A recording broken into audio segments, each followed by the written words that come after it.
Hello friends, जय माँ बगला हूँ जनवासी। देखिए, मैं पहले अपने उद्धव बाला साहब ठाकरे जी को बोलूँगी कि थोड़ी सी स्माइल रखो और कहते हैं ना, ज़रा सा भी निराश मत हो। हमारी जो बहुत बड़ी जीत हुई है शायद वो आपको दिख नहीं रही है।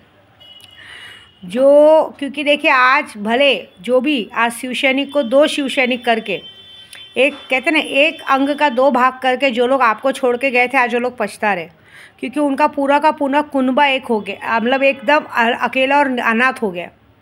देखिए, आप तो बाला साहब ठाकरे जी के वंशज है, आपको उस जगह से कोई नहीं हिला सकता और इस देश से भी आपको कोई नहीं वो कर सकता। लेकिन जो महाराष्ट्र में आपकी एक छवि बिगाड़ी गई थी कि असली शिवसेना आपकी नहीं है, आप पर इतना बेकार बेकार बात बोला गया था, मैं अपने मुंह से नहीं बोलूँगी, जितने लोगों ने बोला था आज उनको मुंह की खानी पड़ी है। क्यों? क्योंकि वो अब दो पैसा लेके बिके हैं, खोखे पे खोखा लेके बिके हैं। आज उनको ये बात सुननी पड़ी है कि जो मिल रहा है इज्जत से लेके चुपचाप बैठो, नहीं तो जो भी मिला है वो भी ले लिया जाएगा।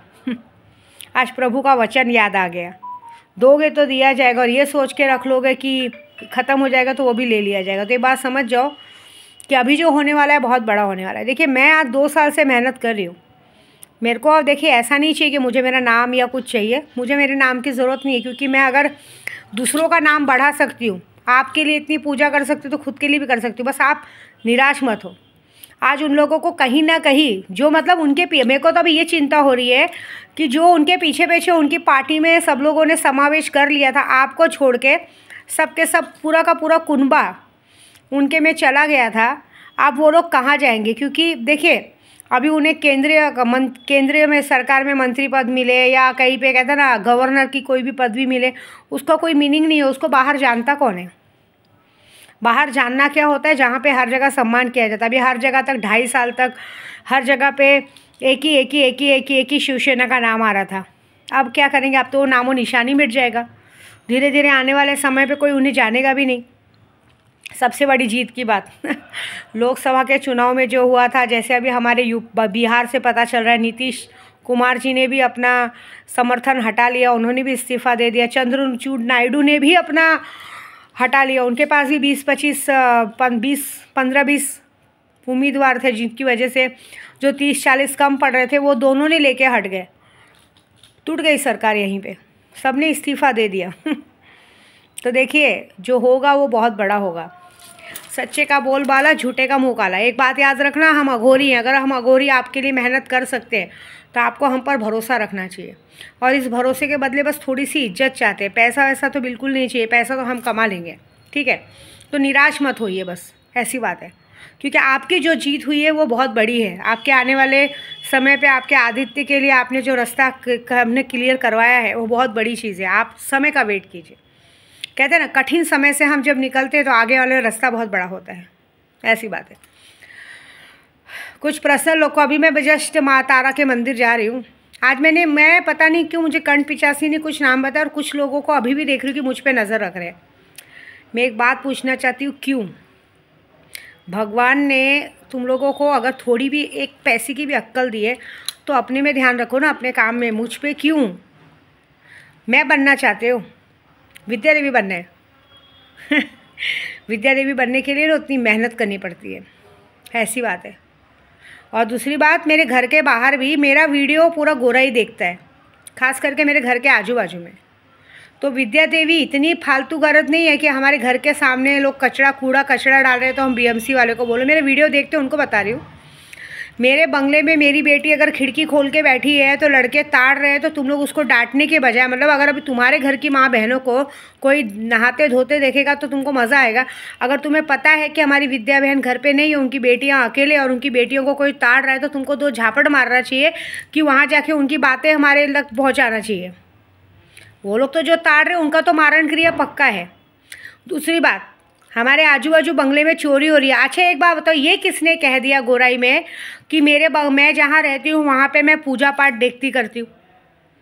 मेरे घर में आज तक नवरात्रि में भी ऐसा हुआ था। नवरात्रि में भी हमारे बाजू वाले बंगले के लोग ज़बरदस्ती दर्शन करने आ गए थे। तो कैसा माता जी का दर्शन करने आए थे, मैंने उन्हें दरवाजे से भगाया नहीं तो मैं तो उनकी इज्जत उतार के बोलने वाली थी कि बुलाया क्या दर्शन करने?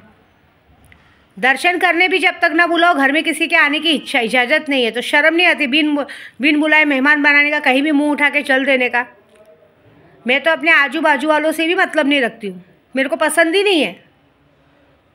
तो ये किसने कह दिया कि मैं अपने घर में देखना ताकना करती हूँ? अरे भाई, ब्राह्मण जाते हैं, ब्राह्मण का घर है, पूजा पाठ करते हैं, पूजा पाठ कर रहे हैं, अपने खुद के लिए कर रहे हैं।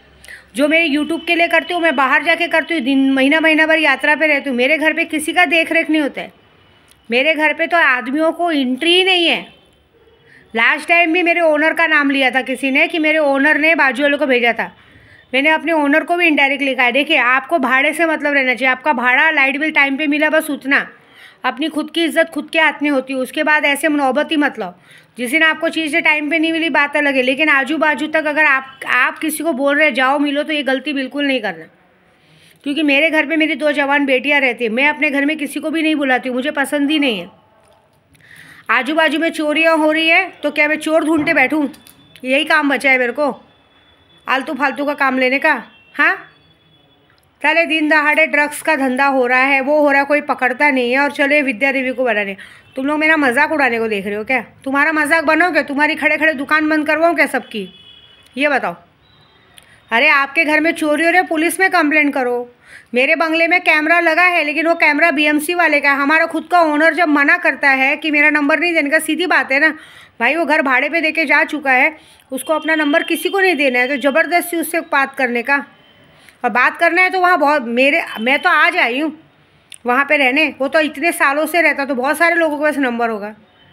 मेरे घर पे मेरी दोनों बेटियाँ अकेले रहती हैं और बच्चे रहते हैं। अगर कोई भी इस तरह की फालतू हरकत करेगा, ये बात याद रखना है, मैं तो अभी आने के बाद तुरंत कैमरे लगवाने वाली हूँ। कैमरे इसलिए लगवाऊंगी कि कैमरे रहेंगे और मेरे हाथ में मोबाइल रहेगा। मैं अपने मोबाइल से यहाँ से बैठे बैठे चेक करूँगी कि मेरे घर के आसपास कौन आके गया। उसके बाद जो तुम्हारे साथ होगा बहुत बड़ा होगा। दूसरों की लड़कियों को ताड़ते हो, मादरचोद। तुम्हारी माँ बहनों को क्या धंधा करने भेजते हो, कोठे पे भेजते हो, भोसड़ी के मादरचोद, या खटे का काम करवाते हो? और दूसरी बात, हम अपने घर में क्या कर रहे हैं उससे आपको कोई लेना देना नहीं है। हम भाड़ा भर रहे हैं, हमने कभी अपने घर को कमर्शियल नहीं बनाया है। हमारे घर पे इक्का दुक्का रिश्तेदार भी कभी काल आते हैं, मैं तो रहती ही नहीं हूँ 2-2 महीना घर पे। ठीक है, मेरे घर में सिर्फ और सिर्फ मैं अपनी पूजा करती हूँ, वो पूजा पाठ करने का हक है मुझे। हाँ, मैं अगर समझो बाबागिरी करूँ, लाइन लगवाऊँ तो अलग बात है, और ये जानबूझ के अफवाह नहीं फैलाने का। एक बात याद रखना, मैं बड़ी बड़ी सल्तनत गिरा चुकी हूँ। कहीं ये ना हो कि जो गोराई में मेरे घर पे ध्यान दे रहे हैं उनको गोराई छोड़ के जाना पड़े, याद रखना। और दूसरी बात, मैं अपनी मेहनत का कमाती हूँ, अपनी मेहनत का खाती हूँ। मेरे पे नज़र रखना, मेरी कमाई पे नज़र रखना, मेरे बैंक पे नज़र रखना, मेरे फेसबुक पे नज़र रखना, मेरे इंस्टाग्राम पे नज़र रखना, ये एक तरह की चोरी है। इससे पता चलता है कि तुम्हारे माँ बाप ने तुमको चोरी सिखाई है। खुद के दम पे जो करने का। अगर मेरे पे ध्यान रखा, मैंने आज ही अपनी शक्तियों को आवाहन दिया कि जो इस तरह की हरकत कर रहा है उसको सीधा उड़ा दो, उसके घर उसका फ़ोन ही ब्लास्ट कर दो, बात ही ख़त्म। जो अगर इस तरह की हरकत कर रहा है उसका फ़ोन ब्लास्ट हो जाएगा। और एक बात याद रखना, मैं मुंबई पहुंच रही हूँ 2 तारीख को। सब के घर में फिर बवाल होएगा, फिर मुझे मत बोलना, ये बात याद रखना। मेरा कुछ नहीं बिगड़ेगा, मैं तुम्हारा सब कुछ बिगाड़ दूँगी। ये पूरी तरह से मेरी धमकी है, खुले आम। बस इतना बोलूँगी। जब मैं पूरे कहते ना हिले चुनाव का, कहते ना ये पॉलिटिक्स की नींव हिला सकती हूँ ना, तो तुम लोग जैसे मेरे लिए चिंदी चोर हो। मैं तुम लोग पे ध्यान नहीं देना चाहती हूँ, लेकिन दोबारा याद रखना कि मेरे घर के आसपास या ये सब हरकत करने से पहले 50 बार सोचना किसके नाद में लगे। जब मैं लगूँगी तो बहुत बड़ा हो जाएगा फिर, ये बात याद रखना। अपने काम से काम रहने का, ज़बरदस्ती औरत की साड़ी में घुसने का काम नहीं करने का, ये बात हमेशा याद रखना। ना तुम्हारे बीच में कोई आता है और ना मेरे बीच में कोई आने का। नहीं तो मत याद रखना कि तुम मेरे बच्चों तक, मेरे परिवार तक आओगे, मैं तुम्हारे बच्चों को ज़िंदा ही नहीं रखूँगी। ऐसी बात है, ठीक है। बस जय माता दी।